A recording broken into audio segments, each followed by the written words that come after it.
You know, back when I was a kid and my computer started to lag, I couldn't play my video games as I wanted to, I worked tirelessly to fix it. And only a few years ago did I start thinking, hold on, there's a metaphor here. How do we not even do this for our own lives? There's so much RAM that we could free up. There's so much storage space being used in our brains. We feel overwhelmed. We feel tired. We feel apathetic, but it's not because of one big thing. All of these little things that we tell ourselves, we'll focus on that later or when the time is right, these things add up. And just as your computer slows down when you have too many background processes running, so does your brain. And look, I know that you're not stupid. I know that you know how to eat relatively healthy. I know that you know that exercise is okay. This is not the type of shit that we're going to talk about. We're going to be talking about that subtle feeling in the back of your mind that knows that you could do more. That feeling that you know you're already running at 70% of your potential, but you're very curious to see what 100% would feel like. That's what we're looking to unlock here. And all of that starts with paying attention to our pending updates, closing the tabs that we've left open, understanding that our storage is full and we need to free up some space, checking out all of the notifications we've ignored in the past, and finally, eliminating background processes. But before we do that, can you please join me for a moment of silence for this PC? Thank you.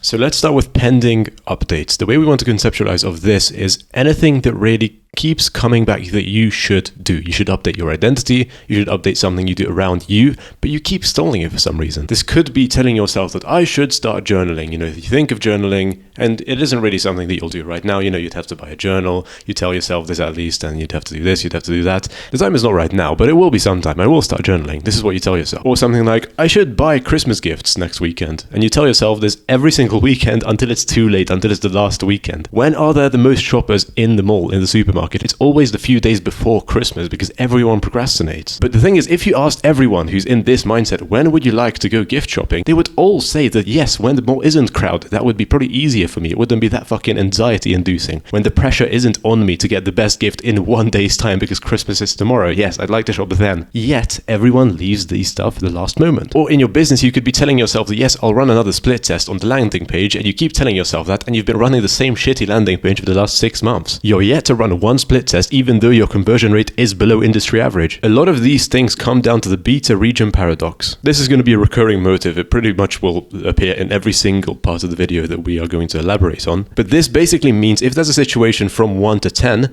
and the situation falls somewhere between like 5 and 3, it's bad, but it isn't bad enough, that's when you won't act on it. And this is probably the most dangerous place to be. When the thing is not bad enough, you will stall it and you will put it off. And the thing isn't that one of these things will kill your life and kill your productivity. No, that's not the case. The problem is that these will persist for a few months if you keep adding stuff to your life that, oh yeah, I'll do that thing in a few days. I'll do that thing in a few weeks. And you keep putting it off and putting it off. These things come together. There's going to be a bunch of these things, and then you're going to realize that, oh shit, I'm overloaded, I'm overwhelmed all the time, I'm anxious, I'm not productive, I feel mentally weaker. And that's because there's so many things in your beta region paradox. That's what we're going to tackle this video, and pending updates is probably the best example of this. And it's not only because, you think about it once or twice, it's because it's a loop. And until you close the loop, these things will persist. You think about it on the 1st, you're like, December 1st, yeah, I should buy the Christmas gifts. And then every time you look at your calendar, you're like, oh shit, Christmas is coming up. You think about it on the 4th, then you think about it on the 6th, and then you think about it on the 9th. And it keeps going in a loop until you close the loop off. If you just bought your fucking gifts on the 6th, this would discontinue. You're not going to think about it again. The problem isn't that it takes up mental space on one day. The problem is that it keeps taking up mental space. And even when you're not thinking about it on days the 2nd and the 3rd and all of these days, it's still in the back of your mind. Even though it's not conscious, it is in your subconscious mind. And that's why the PC analogy is so good, because even if you leave a tab open or you leave a background process running, it's still taking up RAM from your PC. Your PC, or your mind in this example, is going to be working slower. So if you want to spot all of your pending updates, the question you need to ask yourself is, what am I telling myself that I'll start next week? What do I keep putting off? What's like either an identity level thing or just a simple thing as getting people gifts that I keep putting off and I can't do for the life of me? And it's all because you keep opening new loops and you're not closing any of them. And speaking about loops, let's talk about the tabs that you've left open. The tabs you've left open pretty much mean tasks and everyday activities that you keep telling yourself you'll do, but you still don't do them because they're non-essential. They're just like the other things we talked about that fall into the beta region paradox. They are kind of important, but they're not important enough for you to do them right now. So this could be stuff like, call mum back. She called you, you didn't answer, you need to call her back, but she's still going to be around. You don't have to call her right now, but it's still bugging you. It's still in your mind. Same thing about this certain video that you have a few videos that you can upload to your YouTube channel, but there's one video that you still haven't finished for weeks. When are you going to come around and finish it? And finally, buy supplements. Like, I'm just giving examples here, but if you understand the logic of this, you'll start brainstorming right now. You'll be like, oh shit, I really need to do this in my life. Yeah, that's a tab that I still have open in my life. Actually understand that these are very similar to the previous example, but they may be a bit shorter on time frame. So for example, buying supplements, yeah, that's a task that I've told myself. I can literally do that in like very, very quick time frame. I could just order right now in the next 10 minutes, but I still keep telling myself that I'll do it later. Why? And the problem isn't either that they pile up and now they took a big hit at your unconscious. The problem is that you keep promising yourself stuff.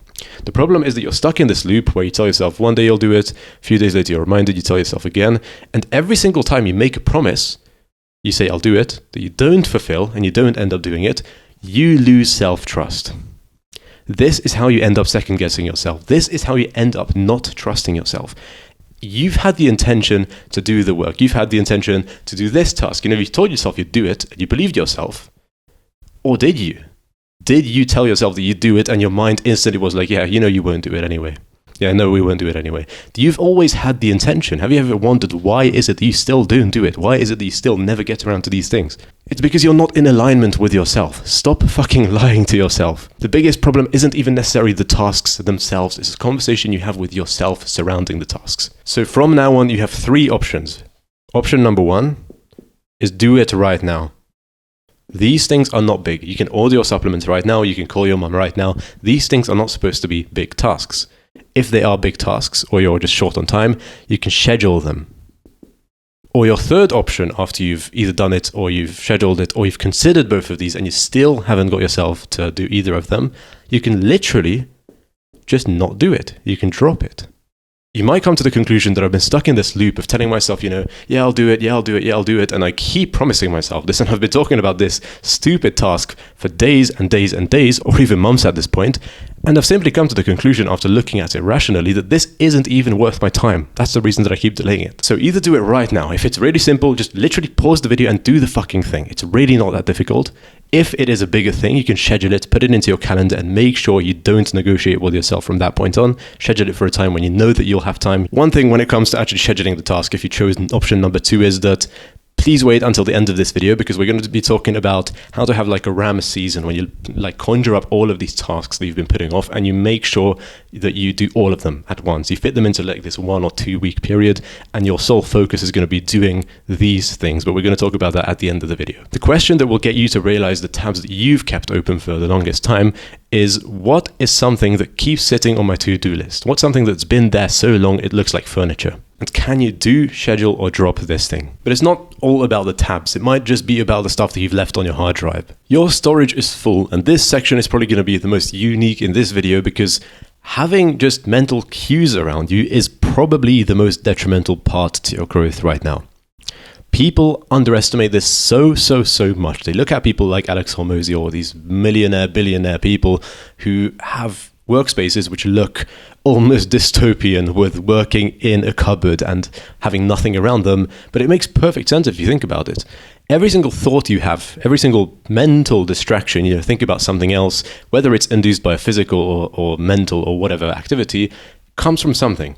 Right? If I tell you to think about a pink elephant, you're going to be thinking about the pink elephant because I told you it. If you look at your wall and you see a picture of your grandma, you might start thinking about the family tree. And that's just because there was a picture on the wall. If the picture hadn't been there, you wouldn't be thinking about your family tree. And if we think about this, there are physical and digital, but also mental distractions. So if you really think that this is fine, if you really are like friends with the concept of distractions and you're like, yeah, I'll log back in, it isn't that big of a deal, I need to introduce you to the concept of attention residue. You probably know what this means if you've read the book Deep Work by Cal Newport, but for those who haven't, it pretty much means if you get distracted, if this is a flow chart, like this is how much flow you're in, this is how locked in you are on the task, how non-distracted you are, let's say, and this is time. If you're focused, your focus is like steady, it's like 100%, and then you get distracted and then it drops down here. You think that, I'll just look back at my screen and I'll be in flow again, I won't be distracted anymore. nonsense. It never ever works like that. And if you can imagine, every single time you sit down, you aren't locked in after 2 minutes. The 2-minute rule works. You might be a bit more inclined to keep working, but you're not going to be 100% locked in on the task. That's just not how it goes. Because what usually happens is you get distracted. You get an invite from Amy to go to Josh's birthday party, and you text back, and then you say something, and your phone's now on your desk, and now 3 minutes later you're like, wait, hold on, I should have said this but with a skull emoji afterwards, because that would mean I'm cool. Or I should have wrote to Josh privately to, tell him that I'm coming and I'm going to bring his favorite vodka, or something like that, because these thoughts linger. There's not just first order consequences, just like we showed in the loop. You're not only going to think about it one day, but the next day you're going to think about it. Or in this example, 3 minutes later, you're still going to be thinking about the invite from Josh's birthday party. And even if you're not thinking about the invite, it's not going to be instant the way you work your focus back up. It's going to take about 15 minutes. So one distraction isn't 1 minute. This is bullshit. It's more like 15. So if you understand how detrimental distractions are, you don't need to totally eliminate them out of your life. I'm just saying, while you're working, you shouldn't get distracted. It really, really is that simple. And the way you don't get distracted is by elimination, is by actually understanding that your physical and digital environments are not conducive to you to work right now. That starts with your desk, making sure your desk is clean. You don't have random things on your desk. All I have is pretty much these marker pens. I have a cup of coffee and I have my microphone. That's pretty much all I have on my desk right now, because that's all I need, and my PC, of course. Things are clean in your room because, as I said, you could literally just look at a picture on your wall. Now, I'm not saying you need to remove every single picture and painting off of your wall, but the more focused you want to be, realistically, the less things you're going to have in your room, or at least in your workspace. And finally, your flat can also have quite a lot of distractions, because if you're living with, noisy neighbors, if you're living with roommates who barge into your room every single moment of the day, that's also going to be quite detrimental to your focus. And the other main form of distractions is digital distractions, and this, my God, has been a kryptonite of mine. Having stuff on your home screen. Still having Diablo and League of Legends and Sea of Thieves on your home screen when you haven't played the games in so long. That doesn't mean you're going to start playing randomly, but you are more inclined to do it. Here's one thing I need you to understand. If I have my water bottle on my desk, I'm going to be drinking more water. If I have it in my field of vision while I'm working, I'm just going to randomly look at it and drink more water. It's the exact same way with random stuff on your home screen or any other kind of narrative. If you have something that is easier to access, you're going to access it more. Simple as. If my water bottle isn't on my desk, I'm probably going to take a bit of dehydration. It's probably going to take me 2 hours to get up and go and take a drink. Whereas if my water bottle is on my desk, I would probably take a drink after 15 minutes of working, because that's convenient for me. If you have random stuff on your home screen, even if you feel a little impulse to, indulge and just have a bit of nostalgia, bro, and just look at the new patch on League of Legends, you're going to do it because it's simpler for you. It's the same exact thing with the picture on your wall. Because you see it, it's in your visual field of view, you get a cue in your mind. That thing is there. I wonder what it's about. And you go and check it out because you're curious about it, right? And this doesn't have to be League of Legends. It literally could be something that is, quote unquote productive, just like your emails. Especially if you don't have social media and video games on your desktop or anything that's really highly dopaminergic. The next best thing is going to be the weather app, emails, ChatGPT, and you're going to be checking these kind of things. So realistically, make the things that you want to work on as easy to reach as possible, and the things you don't want to work on out of reach. This starts with your home screen, but we can follow up with notifications. My God, if you've been around on this channel, you know how big of a foreign concept notifications are to me. I think these are so damn outdated. I think the concept of giving these big brands your attention for free is the stupidest thing ever. And finally, your actual storage also matters, because my God, I've also been very all over the place and very disorganized for the most part of my life. Even when I'm looking for a picture of my logo of my company or something so I can put it onto my landing page, I look at a random photo that I had with my friend 5 years ago because it's in the same downloads folder. In the past, I haven't been organizing things as I should, right? So when I see this picture, I send it to my friend and I start talking to him about it. And I'm not saying conversations with your friends is a bad thing, but when you're supposed to be working, it is. So in first principles, we could just take it back to the analogy itself.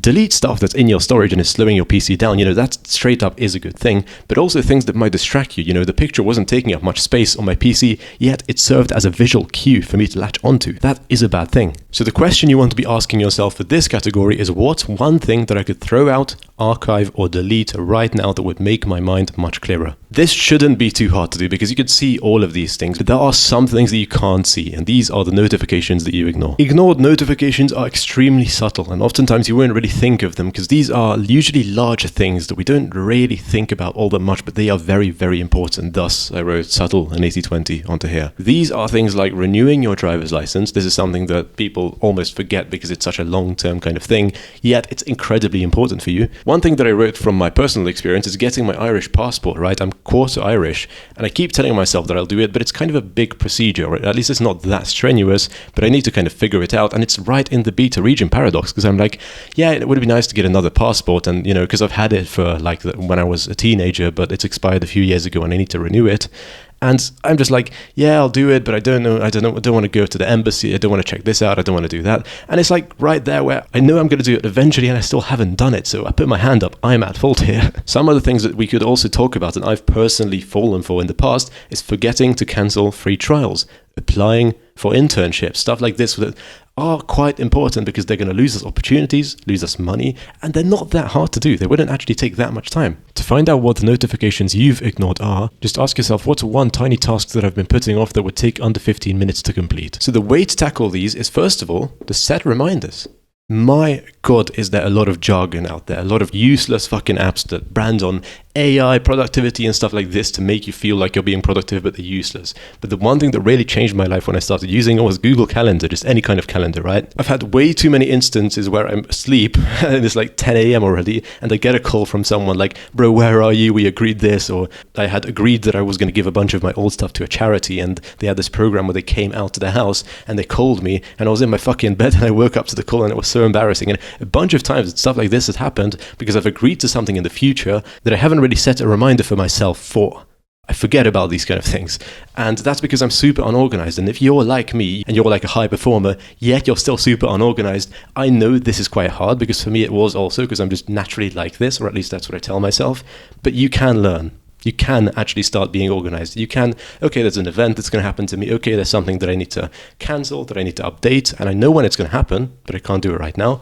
That's when you need to schedule it. These are similar to the tabs that we've left open, yet we can't really do these things right now quite often. So the first category of ignored notifications is, first of all, just to set reminders for them. And the second example is to schedule them for our RAM list. So if we were to categorize these, I would probably set reminders to cancel the free trial, something like that. I would probably be like, yeah, we need to cancel the free trial at this time. I need to be like locked in. Some apps don't really allow you to cancel, because if you do cancel, they take your access away right now. So I'm going to set a reminder for myself to do this. There's also going to be like the charity kind of thing that I talked about. I definitely needed to set a reminder for that. You know, to some extent, you could maybe apply for internships right now, but some of those you also have to be doing it at a certain time frame, and also like your driver's license, you have to go to the appointment, so you still have to set reminders for these things. And for stuff like your Irish passport, like my Irish passport, the things that are maybe a bit bigger and you would have to actually research for them, those things I would usually just schedule for my RAM list. And we're going to talk about that and how to tackle all of these things just after the next section, which is actually background processes. This is probably the deepest section of this video.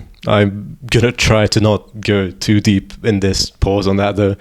But this is the type of stuff that people talk about when talking about what I'm saying here with background processes, the shadow, trauma, the subconscious mind, you know, these Jungian psychology type of things. And it's for a very good reason, because these things do exist. And these things really are a big determinant of your life. You know, as Jung says, until the subconscious is made conscious, it will rule your life and you will call it fate. If you have had one very, very big occurrence in your life that emotionally really impacted you, your mind is going to switch from that point on, at least until you resolve the emotional pain. But don't worry, it's not only this kind of spiritual shit, it's also things that are just such a big time frame that you've almost ignored them. Some conversations maybe in the past that you've wanted to go back to, some people you've left promises to yet you haven't followed through with them, or some things that happen to you in life. They could be also physical, like minor injuries that still linger, they're still running in the background, just like they do on your PC. If you like click on Control-Alt-Delete and go into the task manager, you can see a bunch of tasks there running. You don't even know what the fuck they are, you've forgotten about them. Same thing with like old injuries, traumatic wounds and shit like this. They are still determinants of your life, yet you might have even forgotten about them. So for me, some examples would be an old wrist injury. I got injured a bit over 3 years ago now,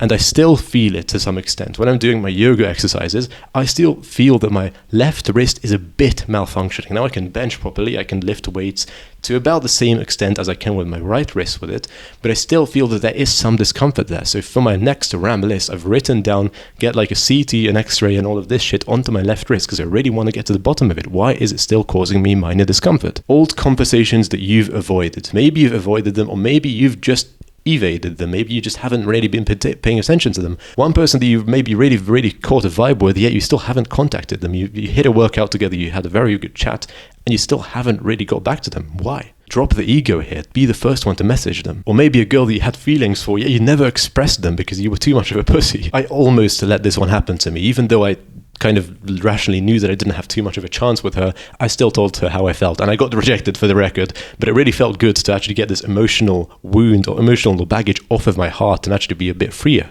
You've probably had conversations like this, that even if it's not romantic, you just told someone something and you felt so much better afterwards, regardless of what their reaction was.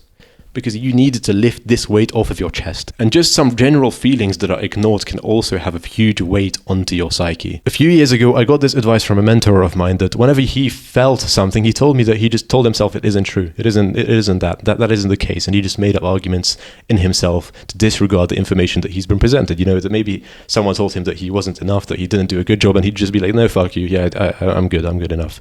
And that can, in the short term, serve as good advice to keep yourself confident, but that is probably the worst piece of advice I've heard generally, because it pushes away the feelings for what they are. Feelings are a very, very intricate things in the human body, and the reason they arise is to keep you safe. It's to keep you wanting more of something, or maybe wanting less of something to keep you safe of it. They all have a very, very good reason they are there, right? Hundreds of thousands of years of evolution didn't make no mistake. I'm reading a book about this called Letting Go by David Hawkins, and although I'm only halfway through, I think it's one of the best books I've read, so I really recommend that if you're interested in this topic. Because if you kind of ignore these wounds, they won't be shouting at you, no, they won't come out in this grand gesture, but they'll constantly be humming in the background and telling you to do things you don't want to do. The way to feel your feelings is to never ever push them away, to express them. That's the best way. Don't reject them, don't push them away, don't avoid, just express them. Feel the feeling for what it is, even if it's something that you don't really want to feel right now, even if it's negative. The best question to ask yourself is as follows: what am I pretending doesn't affect me but clearly does? And you do need to have some level of humility for this, because if you can actually get to the bottom of this, you will be so much clearer. You know, you will run at like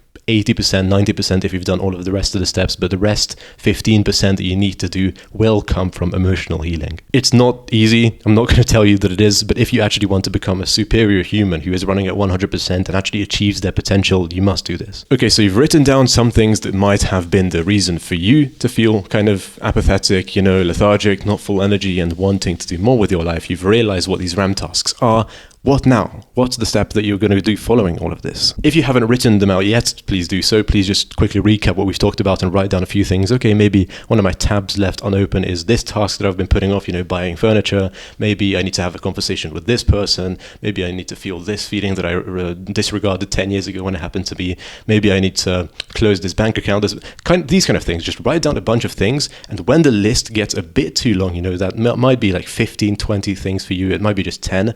Regarding of how big these things are, right? You will embark on a RAM season. What this RAM season means is you will kind of schedule yourself a season that's like 1, 2, maybe even 3 weeks long, where RAM tasks will be your number one priority. This should be scheduled in a season where you don't have work, or not much of it at least. You can take a break and you have like a few hours, preferably like quite a few hours spare every single day. And every day you will tick off a few of these boxes, non-negotiably. You're not going to judge yourself based on how much output you've had in terms of productivity and how much you've worked and shit like this, how much you've gone to the gym. You're going to be like, okay, am I on track to tick off all of these boxes, these RAM tasks, without exception? Very important, without exception. Some of the tasks you're going to write down on your list, if you just conjure it up right now, are going to be things you can do right now. You don't have to schedule all of them, as we've spoken about. You could just call your mom back right now. You don't have to fucking generate emotional trauma for not speaking to your parents enough, right? You can just do that right now. But for the things that are going to be left on your list, you really do need to pick out a few weeks for yourself and focus on those only. Also, I don't think I made this clear enough in the initial recording, but you need to have a note on your phone where you add all of these RAM tasks as they come up. Even after you do a season of RAM, you'll find that things keep coming up. There are a few tasks that you just simply don't want to do right now, but you know you can't ignore them either. So for this reason, you should make a RAM list and just add random stuff that come up and schedule them for your next RAM season. This is an idea that I've kind of made for myself, this RAM season thing, but it's been so damn effective. I've physiologically seen the results of this. I did this in August of last